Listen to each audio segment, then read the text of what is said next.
Hello, everyone, and welcome to today's Tuesday topic. Today's topic is Ethically Speaking, case study on data management and acquisition, which is the second in our ongoing series on ethically speaking.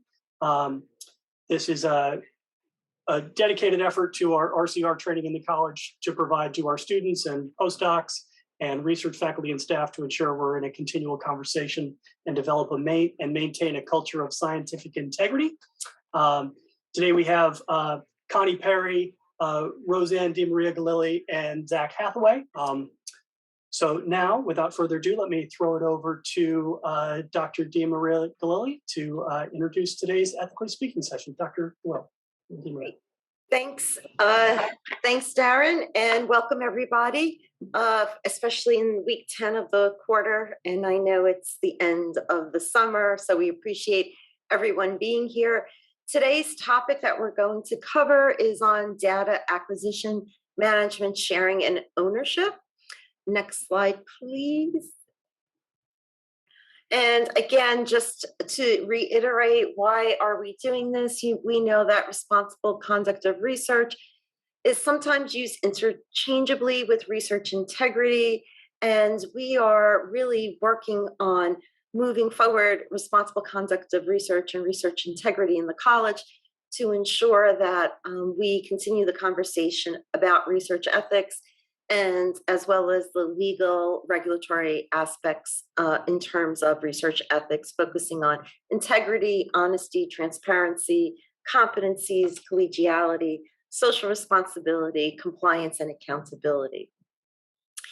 And yes, great, thanks, Zach. And really important, most important is since many of our faculty, staff, and students in the college are supported by NIH grants, there's really a big push for NIH to ensure that all of us as researchers, no matter what phase you're in, really continues to maintain their training in responsible conduct of research within each phase of their research career. So whether you move from an undergraduate to a graduate, to a doctoral student, to a postdoc, if you're on a K award, if you're assistant professor, or a faculty member or a staff, the NIH really would like everyone to continue to develop their research ethics training at least every 4 years, that there's some documentation. And so as we started re-envisioning some of our PhD programs in the college and some of our work around research, we really wanted to implement this series to continue to have dialogue around research ethics. It's not to replace our city training. It's not to replace the graduate course that the graduate college runs, but it's so that we are engaged in continual conversation around pertinent topics. So next slide, please. So we have laid out for the next 2 years different topics that we will be covering, and Connie, Zach, and I really put together the first two, but we are really opening this up for all of our faculty and professional staff to really join us in this mission and to sign up to lead some of the upcoming discussions. The one in fall is on conflicts of interest, personal, professional, and financial, and we've developed a really great model for rolling these Tuesday topics out. So we just really need someone to step forward and come up with some slides, and we'll work with you on a case study, and we'll move that forward. So before we get started, I'm going to ask Darren to launch the pre-test questions. Hopefully they'll be up in front of you. So if everyone can fill out this pre-test poll questions, that would be great. Great. Well, thank you, everybody. And hopefully we'll have those answers to those questions during the presentation and case study discussion. So now I'm going to turn this over to Zach, who will give us some background information related to data acquisition, laboratory tools, management, sharing, and ownership that is especially at the university level. All right. Hi, everybody. So This is just kind of a high-level overview because we really want the focus of this presentation and this discussion to be the discussion. But for data acquisition and management, as well as ownership and sharing, these are the kind of big picture items that we want to address. So it's collection and storage, which deals with data integrity. And then on the last discussion of our series, we talked about research misconduct, including falsification and fabrication, and how false data can be published unintentionally due to poor data acquisition methods or sloppy data management. And whether intentional or not, many of the consequences for publishing false data are the same, such as polluting the scientific literature, compromising research and practices that build upon false data, and risking a lab investigation or paper retraction. One of the first steps in acquisition is data selection, which must consider the type of data and the source of the data, as well as suitable instruments to collect it so that investigators can adequately answer their research questions. And it's often driven by previous work, including existing literature, as well as the accessibility of the data sources. Data storage is part of the overall handling of data and addresses concerns related to confidentiality, security, and data retention. And Drexel has a records management policy that outlines the schedules for how long you need to keep different kinds of research data. Electronic records in particular need to ensure that recorded data is not altered, erased, lost, or accessed inappropriately. And clarifying data ownership and sharing of data with others is are also essential elements to the successful research collaboration. And we're going to go over that a little bit more in the next couple slides. But first, there are three core components to data management, including confidentiality, integrity, and availability. Confidentiality refers to preventing inappropriate users or uses of the data, and it's usually discussed in the context of protecting the privacy of research subjects. Integrity refers to the responsibility to record, store, and preserve data appropriately during the life cycle of a study and helps to improve the accuracy of data analysis. And availability refers to ensuring that all appropriate users have the same access to data whenever they need it. As with integrity, the availability concerns can extend past the formal end of the study so that access can be granted to others who wish to replicate the work in the future. Data ownership refers to a set of rights, privileges, and responsibilities with respect to an object, and that can be a tangible piece of property, like a car, which can be possessed only by one person at a time, or it can be a less tangible construct, like a set of data that we create during a research study. Copies can potentially be possessed by many individuals at the same time. And when referring to data, we also use the term data stewardship, which is the careful and responsible management of something that's entrusted to one's care. Just because researchers work with a data set does not mean that they own the data or that they are its primary stewards. For example, when the US government funds a grant, it's normally issued to the organization rather than to the researcher directly, and the data is therefore typically owned by that organization. Academic institutions and other research producing organizations often assign responsibility for being stewards of the data to the research team. And intellectual property rights are determined by organization policies or in some cases funder policies. And each team should learn what the ownership standards are for their specific project. Now, responsible research conduct imposes obligations to share data, provided that there's no legal or regulatory constraints. And the motivation for this is to allow for replication of the research, to enable others to confirm if the data supports a conclusion, and to allow others to build on prior research more easily and more accurately. Considerations about reliability and validity of data should be made to determine the quality and should be included in the design for any new study. Some types of data, particularly those relating to human subjects research, carry with them an obligation to prevent inappropriate disclosure, and that's a duty to avoid sharing the data, at least in an identifiable form, with people who are not supposed to have access to them. Intellectual property considerations can also impose obligations on researchers to avoid sharing the data outside of a specific group of people, such as the university. Conversely, entities that fund the research, such as many US federal agencies, including the National Science Foundation and the National Institutes of Health, either encourage or require data sharing, and journals might also have obligations to share data.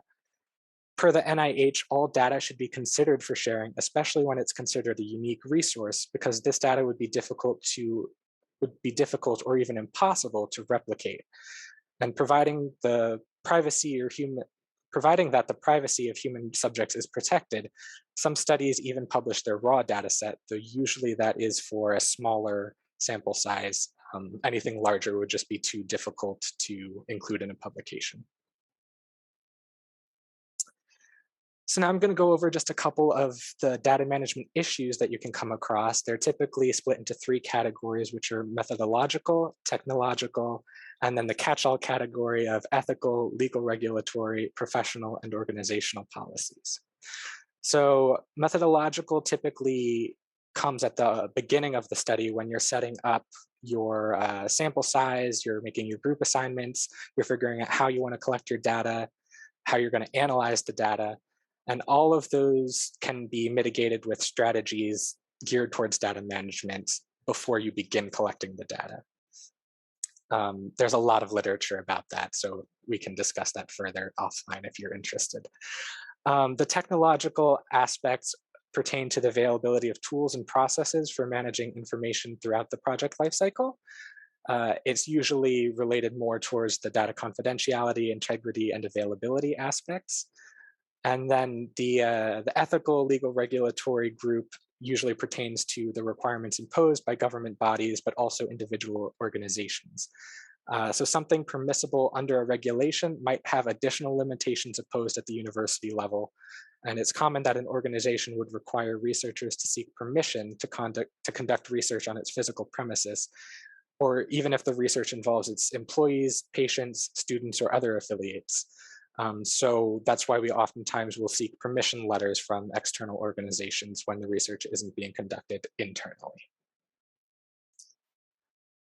I'm not going to read through all of this, but it's important to be aware that Drexel policy includes HIPAA protections for any data set that includes protected health information. Drexel University is a hybrid entity, so its business activities include both covered and non-covered functions, and the HIPAA rules apply specifically to those covered functions. When you're setting up an electronic or shared notebook for your data, it's important to consider the questions that are outlined on this slide to tell you whether additional security is needed and whether you might have limitations on how you can share your data. And even if the answer to one of these questions is yes, you can still collect and store that information, but you may need to de-identify it consistent with the Drexel privacy policies.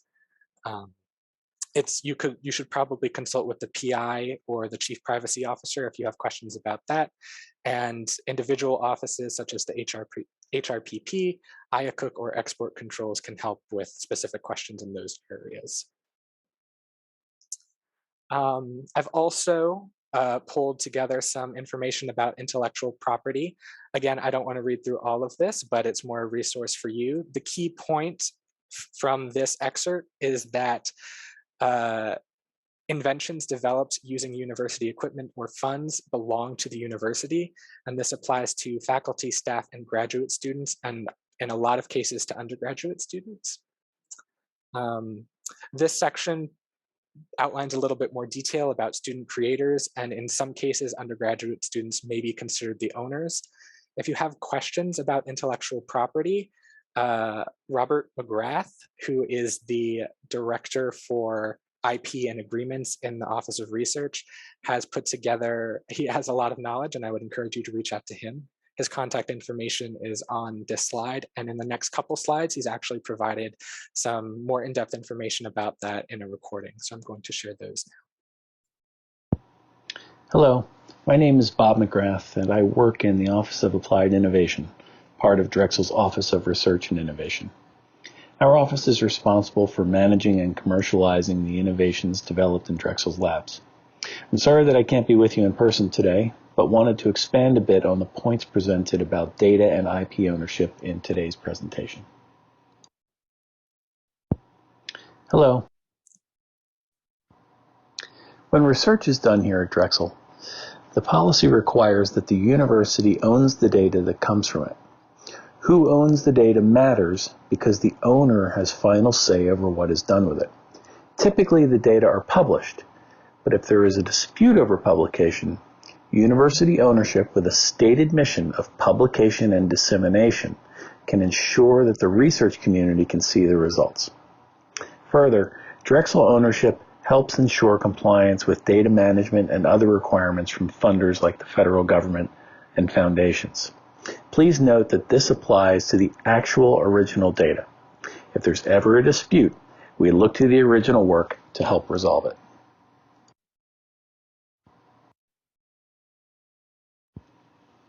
Intellectual property, or IP, comes in several different forms, and when it comes to Drexel research, we are typically referring to inventions that are protected by patents or works that are protected by copyrights. And like the data itself, Drexel owns the IP that's created in the research done by our faculty, staff, and grad students.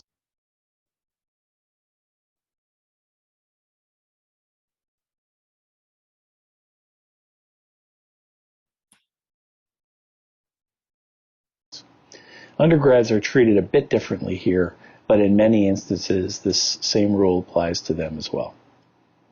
When IP is created is when the Office of Applied Innovation comes in.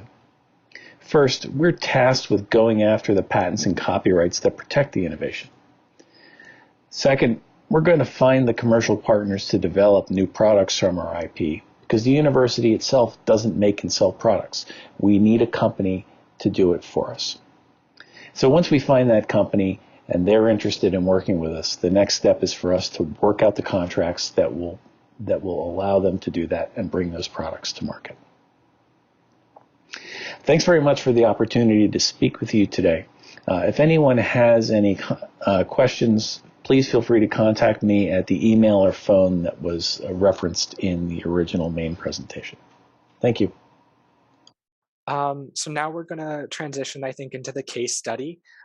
This comes to us from a guidebook for teaching selected responsible conduct of research topics to a culturally diverse trainee group that was developed by CHOP for the Office of Research Integrity. And so that's publicly available. If you're interested, you can follow this link and go and look through other case studies offered there. The study today includes Antonio, a postdoc at a US academic institution who's developed a transgenic mouse model to study Alzheimer's disease. For the last 4 years of his postdoctoral fellowship, Antonio has faithfully recorded every detail of his experiments into a lab notebook. His mentor has commented several times about his meticulous notes and has even asked Antonio to coach other lab members on how to maintain a lab notebook. Antonio was taught previously to keep 2 notebooks, one containing all of the details of his experiments, and the second contains his thoughts about future experiments and directions. Some thoughts are recorded in his native language. Antonio understands that the first notebook must stay in the lab when he leaves, but he plans to take the second notebook with him to his new position in industry. Antonio is training a PhD student and encourages her to also keep 2 notebooks. The student mentions this practice to the mentor, who seems surprised. He calls Antonio into his office and tells him and the grad student that members of his lab are to keep only 1 notebook and that everything should be recorded in that 1 notebook. This upsets Antonio, especially since this was a common practice in the country where he was trained. He feels that the thoughts and ideas written in that notebook belong to him. Besides this, his mentor has never given any guidance on lab notebooks. And I think at this point, we are going to split up into some discussion groups and go through the set of questions.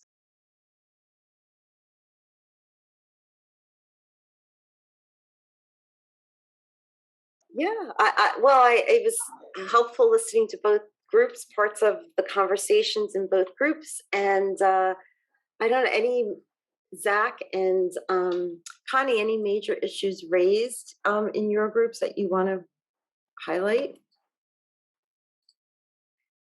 No, I mean, we kind of agreed that it came down to what was in the notebooks, and because that could then also start to give an indication of the intent as well.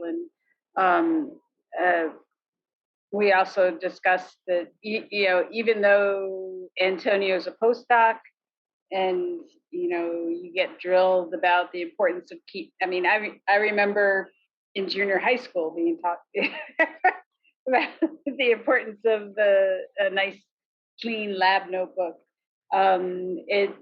It's always good to talk about the expectations for the lab, because even within the same university, different labs have different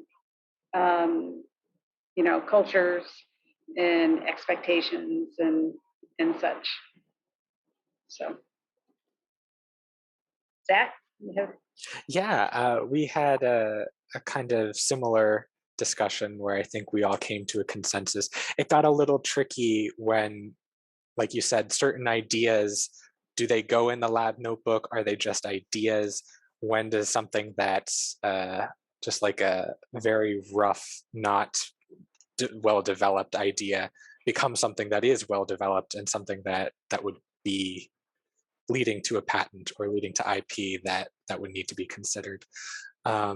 We also talked about how when something is documented, it becomes like a physical asset. And so now you have something that is like an actual item that someone could take ownership over.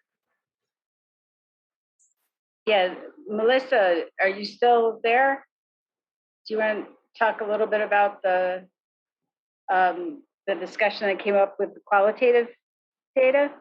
Yeah, we were just talking about memos and how you're memoing throughout the qualitative process, and that even though that seems like it is more the individual's thoughts and impressions of the research, that actually, because it creates an audit trail of what is done, that it actually is intellectual property.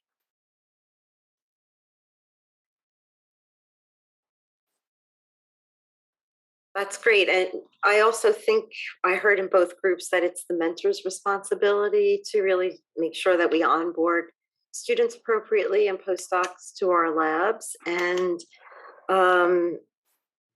sometimes we all need retraining. And I think this case brings up some important highlights about what should mentors include in their orientation for new students and new lab members. I know we have an expert here, Gabby. Any feedback from you? Well, I'm no expert. I don't know who's on the audience. In the audience. No expert, but I weighed in already. I would defer to people who are actually doing the research instead of reviewing the research. But just I'll leave it at that. Any feedback from anyone else? We have 7 minutes left, and I know that we have to launch the poll again, but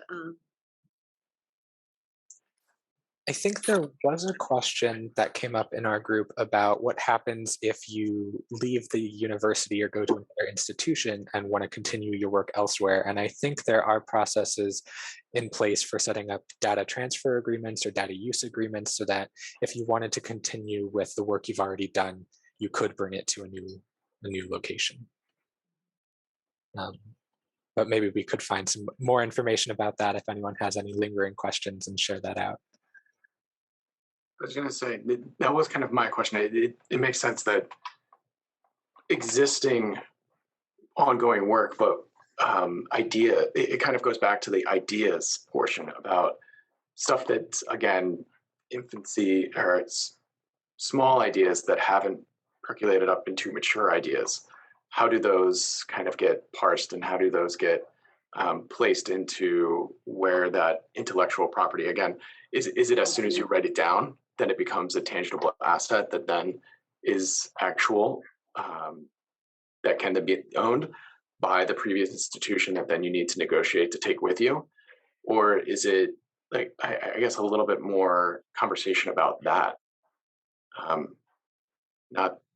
It's just kind of, yeah, I think if you have an idea that you think could lead into a patent, as soon as you have that idea, that's when you want to contact the Office of Applied Innovations and talk to them about setting it up. And if it goes anywhere, great. If it doesn't, then you know. Yeah, because you can patent an idea, which is great.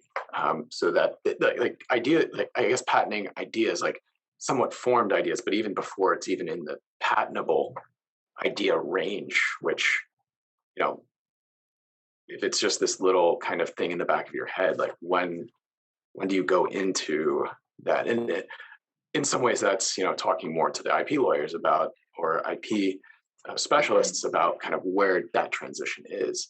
Well, I know working with Bob McGrath on different projects, I think he would say as soon as you have some idea, if you think you should like bring it to their attention so that nobody else will develop it and that you get the appropriate credit, even if it's just an idea and you have to begin to develop and, you know, do the research to flesh it out before it could actually become a patent.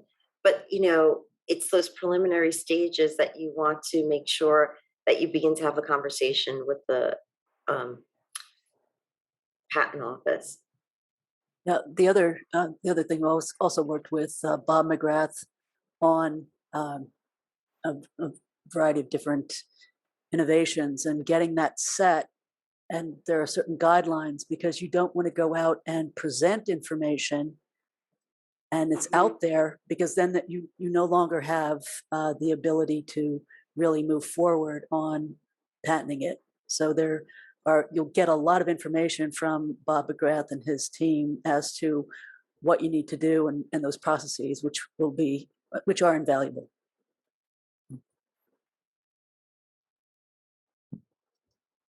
One other thing that came up, and I want to plug this before we kind of close out, is the lab archives training, which is an electronic research notebook. And there's actually training tomorrow afternoon. So if you're around and want to look into that, I think there's still time to register. You can also go onto the Drexel website for lab archives and look that up. It's a really great tool if it's something you think you might want to adopt.